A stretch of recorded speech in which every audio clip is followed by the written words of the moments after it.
हम कलेजा दे रहे हैं तो कलेजी भी नहीं दे पा रहे हैं। वही तो हाल हो गया। इतना कमजोर और मक्खी चूस कंजूस एक आदमी था जो इधर का नहीं था, नाम मैं ले रहा हूँ। वो जाता था कहाँ, छावनी चौराहे पर, और 10 रुपया लेके जाता था, 10 चाय पी लेता था, पैसा बचा के लेके आ जाता। इतना बड़ा कंजूस शायद आपने अपने पूरे लाइफ में नहीं देखा। इत्तेफाक से अमीर घराने की बेटी की शादी उस बेचारे से हो गई। किससे हो गई? जरा सुन लीजिए, मिजाज हरा कर लीजिए, पेश करो। अरे बोल, इतना बड़ा मक्खी चूस से शादी अमीर घराने की बेटी। शादी तो किसी तरह हो गई। जब दुल्हन पहली रात गई कमरे में तो दूल्हे ने कहा, जानती हो मैं इस इलाके का नामवर कंजूस हूँ, मैं इस इलाके का नामवर हूँ, मैं खुराफात में पैसा नहीं कमाता, और सुनो मैं जो खाता हूँ वही तुमको खिलाऊंगा। खाता क्या था वो? दाल रोटी। क्या खाता था वो? आप लोग खाते हैं कि नहीं? और हफ्ता में कभी बोटी भी खा लेते हैं, हाँ?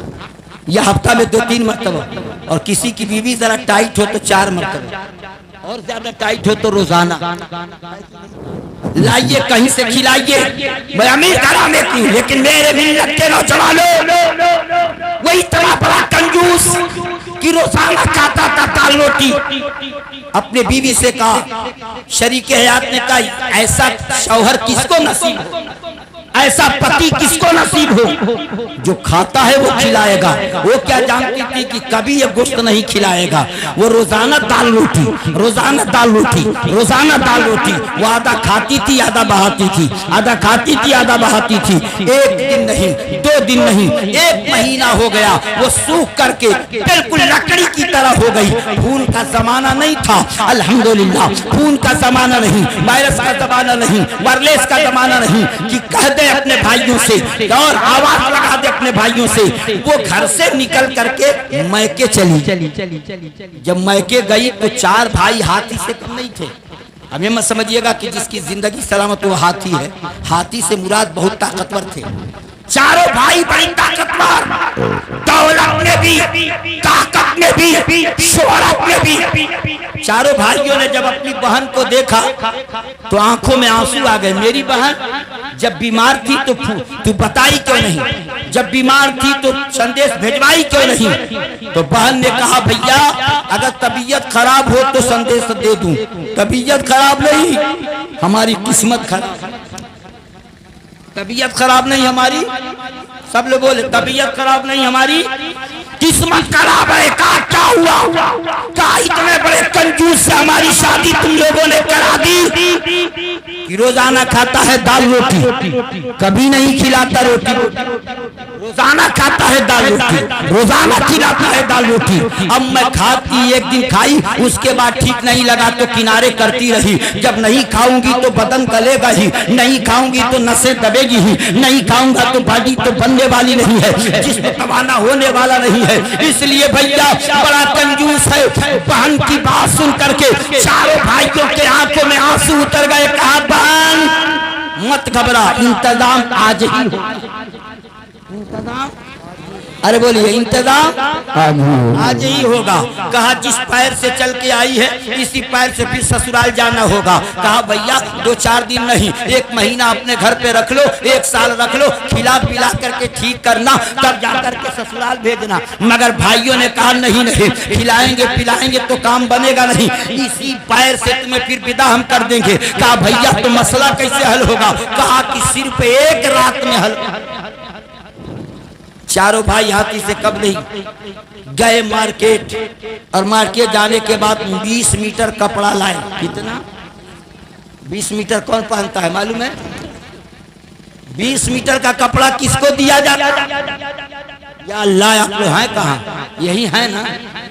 किसको 20 मीटर कपड़ा लगता है? किसको लगता है? जरा बोले, किसको लगता है? मस्जिद को 20 मीटर कपड़ा खरीद के भाइयों ने लाया, और बेहोश करने वाली दवा खरीद के लाया, और अपनी बहन को देते हुए कहा, बहन ये कपड़ा हम लेके आएंगे, लेकिन ये दवा तुम लेके जाओ और जाओ और इसी वक्त खाना बना करके शहर मिला उसमें जो है बेहोशी की दवा मिला देना और अपने शौहर को प्यार से शौहर को खिला देना। वो लेके चली, कहा कि पति मेरा है, कुछ हो गया तभी गड़बड़। कहा कि ये शहर नहीं है, फिर पे बेहोशी की दवा है। कहा ठीक है, ले गई दाल रोटी बनाई और उसी दाल में डाल दिया बेहोशी की दवा। अब बेचारे जब शौहर मियां खाए तो बेहोश हो गए। ठीक आधा घंटा के बाद उस बच्ची के भाई पहुंचे, कहा क्या हुआ? कहा वो बेहोश पड़े हुए हैं। कहा अब काम तुम्हारा हो जाएगा। कपड़ा उतार के किनारे किया और 20 मीटर का कपड़ा पहनाना चालू किया और जब चालू किया कपड़ा पहनाना, बेहोशी के आलम में है, कपड़ा पहनाना चालू कर दिया, खुशबू लगा दिया और लगाने के बाद मुकम्मल कफन पहना करके उनकी चारपाई को उठा करके एक गड्ढे में ले जा करके रखा।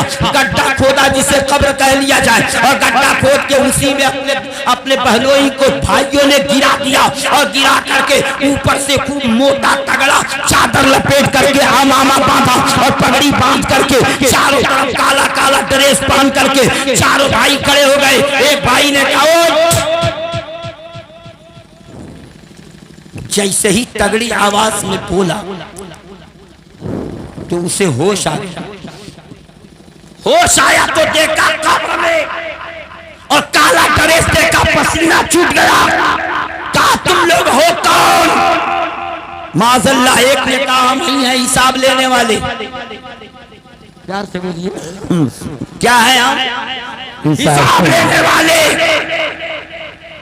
कहा हिसाब लेने वाले फरिश्ते आप हैं? कहा माज़अल्लाह। कहा हिसाब बता, तू मर गया है, अब दुनिया छोड़ के कब्र में आ गया, अब हिसाब दे कि दुनिया में अल्लाह की नेमतों में से कौन कौन सी नेमत को बचाया और कौन कौन सी नेमत को खाया, हिसाब दे।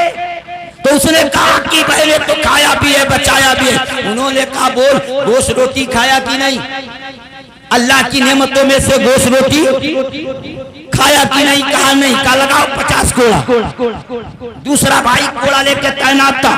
एक ने कहा कि खाया कि नहीं? कहा कि नहीं। कहा लगाओ 50 कोड़ा। फिर पूछा बोल चावल और मछली तूने कभी खाया कि नहीं? कहा नहीं। कहा फिर लगाओ 50 कोड़ा। इधर तवज्जो दीजिए। कहा फिर लगाओ, फिर लगाओ, सब लोग बोले फिर लगाओ 50 कोड़ा।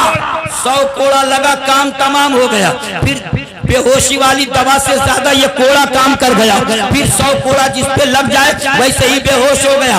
और जब बेहोश हुआ तो कब्र से निकाल कर फिर चारपाई पे लेटा कर ले जा करके कफन निकाल लिए और पुराना लिबास पहना दिए। कहा बहन काम तेरा हो गया है, जब ये जगह तो दाल रोटी पेश कर।